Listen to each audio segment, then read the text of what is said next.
Alright, isang mapagpalang gabi, overtime na po tayo mga kaaso, mga kaibigan. Alas 9 na, lagat, overtime po. Kasi na, ito lang yung kainaya ng aming powers. Pero dahil sa uuwi na si Casper, yun, tirayan natin kahit gabi. Tara, let's go. Samayin nyo kami. Yun, si Casper, oh.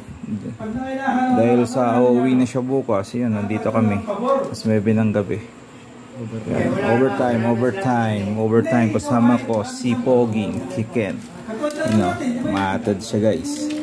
Try natin siya guys. Let's go. Alright. Ayun siya. Patalikod mo sir. Patalikod mo. Ayan. Ma'am okay na ma'am. Tapos na po si Casper. Pogi na ulit siya. Makatulog na siya ng maimbing. Yan o. Pogi o. Ligo na lang kulang po. Alright. Maraming salamat po.